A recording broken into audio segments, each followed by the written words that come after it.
बहुत सिंपल था वो, अगर लाइनें वापस प्ले करिए कि मारुति और hyundai के मुकाबले क्यों हमें hyundai मारुति से बेटर लगता है, क्योंकि स्ट्रक्चरल तेज़ी जो है ना, स्ट्रक्चरल तेज़ी कहाँ से आती है?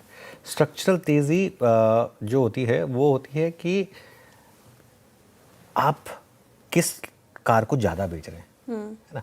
देखिए, अगर आप मुझसे पूछेंगे कि मुझे, अगर आप मेरे डेथ बेड पे भी जब होगा, अगर आप मुझसे पूछेंगे कि मेरी ज़िंदगी की 2 सबसे बेहतरीन कारें कौन सी थी, मैं कहूँगा मारुति 800, क्योंकि वो मेरी पहली कार थी, मेरी फैमिली की पहली कार थी। जब हम बजाज स्कूटर से शिफ्ट होकर, जब एक हर फैमिली स्कूटर से जब कार में आती है, वो मोमेंट आपको याद रहता है, तो वो मारुति 800 वो मुझे याद है।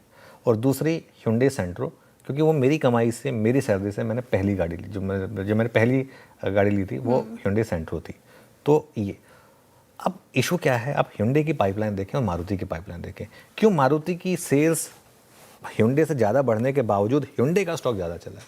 क्योंकि hyundai ने मार्जिन में आउट परफॉर्मेंस दिखाया। मारुति का मार्जिन कितना आया? 8% का। hyundai का मार्जिन कितना आया? 20% का। इसका मतलब क्या है? आप एक चीज़ बेचते हैं 100 रुपये की और आप कमाते हैं 20 रुपये। दूसरी तरफ आप एक चीज़ बेचते हैं 150 रुपये की, लेकिन आप फिर भी कमाते हैं 12 रुपये।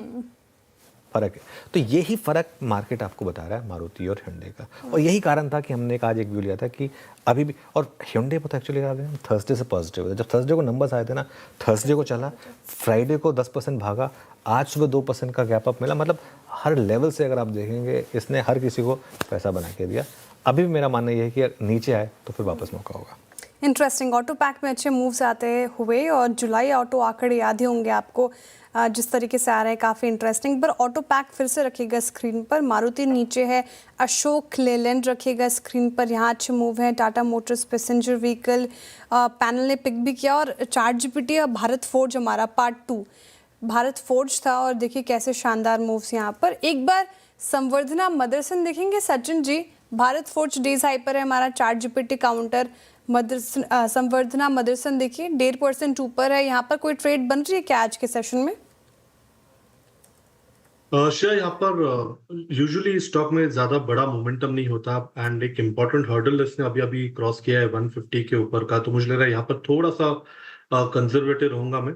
बट ट्रेंड के लिहाज से हो सकता है कि अगले कुछ दिनों में 165 तक की अपमूव इस पर्टिकुलर स्टॉक में नजर आए। एक अच्छा कंसोलिडेशन ब्रेकआउट यहाँ पर हुआ है, तो उसके वजह से मुझे लग रहा है 148 के स्टॉप लॉस के साथ लॉन्ग पोजीशंस बनाए जा सकते हैं। On a pull back towards 150 हो सकता है कि अगले कुछ दिनों में 165 तक की एक ट्रेंड मूव नजर आए।